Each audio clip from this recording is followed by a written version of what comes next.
back here with us on Overdrive. Now, TVS has updated the RR 310 for 2024. What's new, you ask? Well, revised styling, updated engine, as well as some few optional features. But does that make this bike better as an option than before? Let's find out.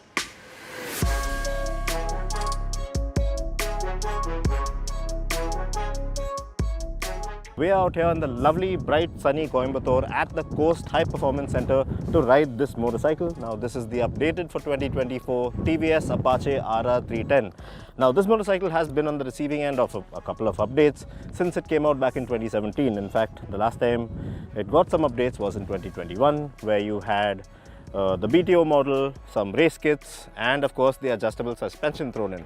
But as you can see, the motorcycle, it does resemble the older one, but there are some subtle new changes. For instance, these winglets, there is transparent clutch cover as well, and they have made some improvements to the engine, the NVH levels, and thrown in some new kit on there as well.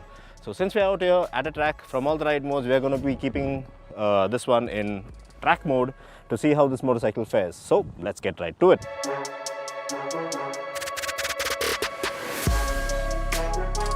In terms of design, it pretty much resembles the previous model, which is already out, the updated 2021 model. But then again, with this one, the 2024, you get new winglets up front on the front fairing, which kind of look a bit odd, because although they might, or they seem to be really cool in terms of adding more downforce to the front, well, as you can see, there are the turn indicators that look kind of weird in that position, which are right under the winglets actually. So I'm not too sure how far that will affect the aerodynamics, but yep, that's what you get for 2024. And also back here you get a transparent cover for your clutch box. Now, yeah, that looks pretty cool, because you see them, you see these kind of things mostly as aftermarket fitments on bigger capacity motorcycles. So that looks quite cool.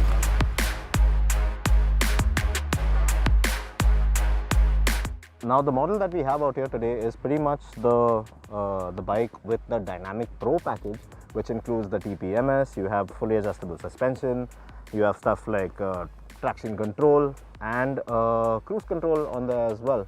Now, the Dynamic Pro package, well, it does come with another feature, which is the Race Tune Dynamic Stability Control, which is, well, fancy talk in terms of TVS's language for traction control, ABS, cornering traction control, and even if you lean the bike into a corner and you have your cruise control activated, the bike will slow down depending on what ride mode you are in.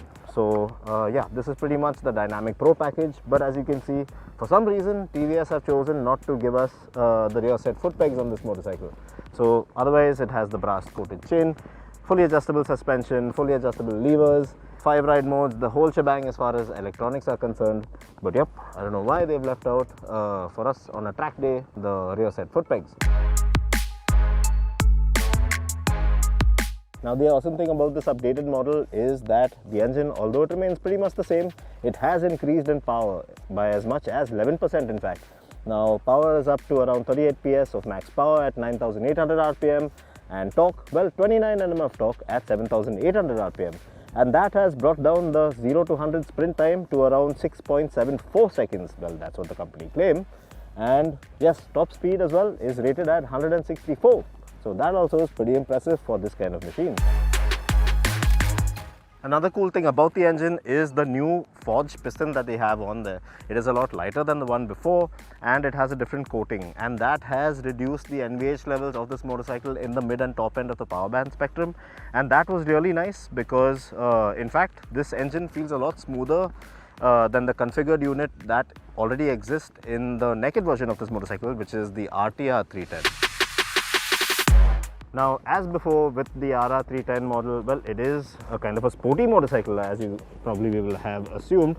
So there is a lot of weight on your palms, and of course the NVH levels, well, the reduced NVH levels do make things a lot more smoother. But then this isn't a motorcycle that you want to ride slowly. If you ride fast, or you like riding fast, or if you're into long distance tours at a decent clip out on the highway, you will have a complete blast on this bike.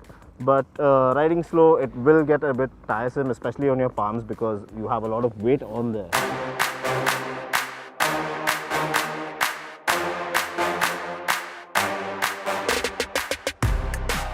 Now this updated for 2024 model is a lot more user friendly. Even the brakes and the suspension, the way it's tuned, the way you can tune it is really nice, all things considering. The tires perform really well, the Michelin Road 5s. And the only downside I see about this motorcycle is the fact that this, this Dynamic Pro version with the RTDSC on it, well, the only downside is, of course, you have a lot of electronics to fiddle around with, like traction control, ABS cornering traction control, anti-wheelie, anti-stoppie and stuff like that. But then you cannot pick and choose what you want to have active and deactivated, because you only have two options. You can either have all of them active or have all of them shut off. So that is a little disappointing in a way, but hopefully with a future update they will include that feature where you can actually select what you want to be active on this motorcycle.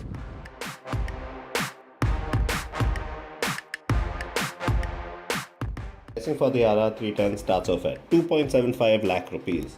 Ex-showroom, that is, for the standard model in the red paint scheme, and it goes up to around 3.31 lakh for the Dynamic Pro kitted bike in the grey paint scheme, making it the most feature-rich motorcycle in its class. That is, of course, minus the race replica paint job, for which you will have to shell out a good 7k extra for. Anyway, so it feels a lot quicker now, it's just as nice and nimble, very flickable agility-wise, just as it was before, and now it's a lot more refined and not as rough around the edges as the earlier model. But it's still not the quickest bike in its class. And if you can settle for that fact, well, this updated 2024 RR310 is a very enticing motorcycle. Yes, sure, there are others in the segment that can perform better, but this one definitely takes the cake as far as riding aids, features and factory customization goes. It looks good and feels a lot more special now that it's not so rough. Alright, now to sum things up, after our short track experience with the RR310, the updated model, well, it in fact feels like a better motorcycle, especially because of the reduced NVH levels, more power, always welcome, and the fact that it now gets some features borrowed from the naked version of this motorcycle, which is the RTR310, is also a good thing, obviously. But TVS also have quite a broad, expansive list of the RR models, but that's what this motorcycle is all about. It has improved, I feel, at least after riding it out on track from the earlier model, and let's see how it fares out on the road in the urban environment. Well, with that, we've come to the end of this week's episode of Overdrive. But remember, you can stay in touch with the team through our various social media platforms, and you can write to us on YouTube as well. We'll see you next week. Until then, goodbye. Many thanks for watching. Drive and ride safe.